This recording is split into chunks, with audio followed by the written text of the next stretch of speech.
भोजन पान के पश्चात व्यक्ति को कुछ विशेष बातों का ध्यान रखना चाहिए, जैसे आँख, नाक, गला, ब्रह्मरंध्र और वज्रासन, बाईं करवट। अब इनको हम विस्तार से कहेंगे। आँख, भोजन के पश्चात आँखों में छींटे मारकर, ऐसे पानी लेकर और छींटे मारते हैं और आँखों को इस तरह बंद करके और यूँ, ऐसे यूँ या ऐसे यूँ। तो जो आँखों के अंदर मल होता है वो सब इस तरह करने से, और पानी के छींटे मारते रहो, इस तरह करते रहो, इस तरह तो सब मल निकल जाता है। जो आँखों में कफ आ जाता है सफ़ेद सफ़ेद, वो निकल जाएगा और आँखें साफ हो जाएंगी। नाक, भोजन के पश्चात नाक में भी मल आ जाता है, जिसे कफ कहते हैं। नाक में भी कफ होता है, उसे या तो भस्त्रिका कर दो जोर से 10-5 बार, या कपालभाति कर दो, तो उससे मल निकल जाता है। और नाक में उंगली देकर ऐसे यूँ कर देते हैं, ऐसे यूँ, ऐसे। उससे जो अंदर मल लगा हुआ होता है वो छूट जाता है, और उसे फिर जोर से श्वास को बाहर फेंकेंगे, जैसे भस्त्रिका करते हैं या कपालभाति करते हैं, उस तरह से तो नाक का मल यहाँ से ये सब सफाई हो जाती है। तो नाक साफ़ करनी चाहिए। फिर गला, गला भी साफ़ करना चाहिए। गले में भी मल आ जाता है, कफ आ जाता है। आँख, नाक, गला, भोजन करते समय इनमें कफ आ जाता है, अपने आप स्वतः ही आ जाता है भोजन करते करते। आँख में भी, नाक में भी और गले में भी। तो गला भी साफ़ करना चाहिए। गला कैसे साफ़ करना है? गले में ये 2 उंगली देकर अंदर, और थोड़ा सा ज़ोर से खांस दो, ऐसे उंगली अंदर दो और ज़ोर से खांसेंगे तो यहाँ से एक कफ जो है ये बाहर आ जाएगा। तो गला साफ़ करना चाहिए। और गला साफ़ करते हुए क्या करना है? जीभ भी साफ़ करनी चाहिए, ऐसे इन 3 उंगलियों से, ऐसे ही नाखूनों की सहायता से ऐसे कर दो, तो जो जीभ के रसना के ऊपर मल होता है वो छूट जाएगा। और भोजन करने से पहले भी जीभ को साफ़ करना चाहिए।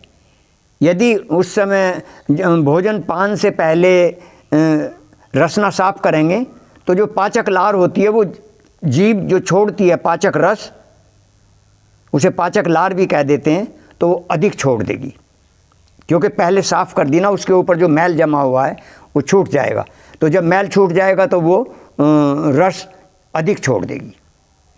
तो भोजन के पश्चात भी और भोजन के पहले भी रसना को साफ़ करना चाहिए। या तो इनसे 3 उंगलियों से नाखूनों की सहायता से कर लो, या फिर एक जिप भी होती है लोहे की, प्लास्टिक की नहीं, प्लास्टिक से नहीं करना चाहिए, ये तो बीमारी करती हैं।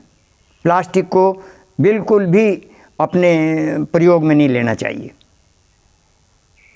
आज तो सब कुछ चल रहा है, मजबूरियां हो जाती हैं कुछ, तो लोहे की जिब्बी भी मिल जाती है।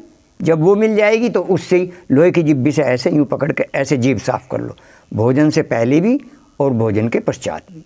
फिर ऊपर तालवा, इससे अंगूठे से, ये गद्दी है अंगूठे, इससे तालवा साफ़ करो भोजन के पश्चात। ऊपर तालवे में चिकना चिकना है, वो मल है, वो भी छूट के बाहर आ जाएगा। फिर जैसे काग, पीछे काग लटक रहा है एक, उस काग को भी साफ़ करो। और काग से पीछे ब्रह्मरंध्र है, उसको भी साफ़ करो। ब्रह्मरंध्र साफ़ करने से क्या होगा? एक तो क्या कहते हैं, बुद्धि तेज होती है और सूंघने की शक्ति बढ़ जाएगी। बहुत से लोग ये कहते हैं हमें तो सुगंध दुर्गंध का पता ही नहीं लगता। हमने सुना है जी, ये कहते हैं वो लोग कि सुगंध दुर्गंध का पता ही नहीं लगता। उनके ब्रह्मरंध्र पर इतना मैल जमा हुआ है कि उनको दुर्गंध सुगंध की पता ही नहीं लग पाता। और तो इसे ब्रह्मरंध्र को इस अंगूठे की गद्दी से इस, और बड़े सावधानी से करना है जी। ये अंदर बहुत कोमल है, मक्खन की तरह महीन है। यदि जरा सी भी गलती की, लापरवाही की, तो हानि हो जाएगी मित्रों, और बहुत बड़ी हानि हो जाती है। इसे या तो सावधानी से करना है या किसी के सानिध्य में रह के करना है कुछ दिन, तो फिर ठीक हो जाएगा, क्योंकि फिर आपको भी अभ्यास हो जाएगा। जब किसी के सानिध्य में रहेंगे तो अभ्यास हो जाएगा। कान, वो आँख, आँख और कान, आँख की ऐसी एक आँख की तरह की अंदर ही ये काग लटक रहा है, इसके पीछे इधर भी और इधर भी, दोनों तरफ आँख की झिल्ली सी है, मांस का एक लोथड़ा सा है, उसे भी अंगूठे से इससे ऐसे यूँ साफ करना है अंदर से, अंदर अंगूठा मुंह में देकर। और कान की एक खुंटी सी है, उसको भी साफ करना है। ये सब काग से पीछे हैं, वो जो मांस का टुकड़ा सा लटक रहा है उसके पीछे हैं ये, और ब्रह्मरंध्र इतना पीछे है काग से, ये यहाँ तक इतना नाप है। जैसे एक पाइप होता है, जैसे ये पाइप मान लो, इसका एक छिद्र इधर है, एक छिद्र इधर है, ऐसी ब्रह्मरंध्र के दो छिद्र हैं, एक मुंह में है, एक यहाँ पर है, दो छिद्र, दो। तो उसे ब्रह्मरंध्र को साफ करो, आँख की जो अंदर झिल्ली है उसे साफ करो, कान का एक खुंटी सी है उसको इस गद्दी से साफ करो, और बहुत ही सावधानी से करना है बहनों मित्रों, वरना हानि हो जाएगी। ये ब्रह्मरंध्र के इसके बारे में दी सेवक ने आपको जानकारी।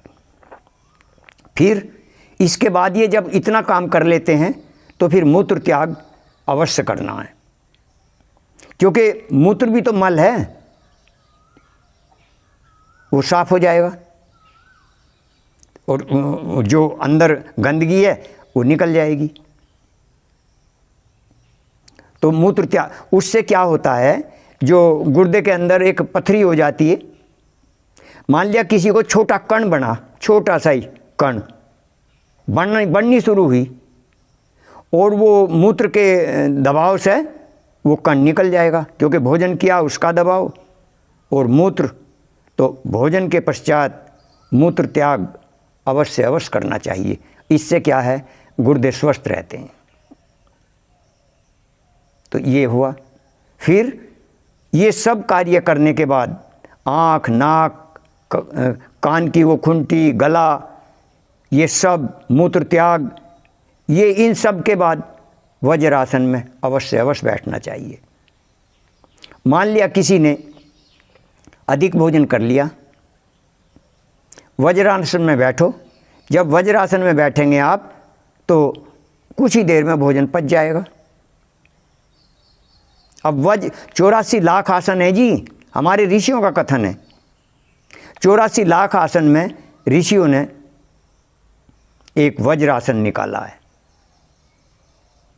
देखो उनका परिश्रम, देखो ऋषियों का, उनके ऋण से कोई क्या ऋण होगा, हो जाएंगे।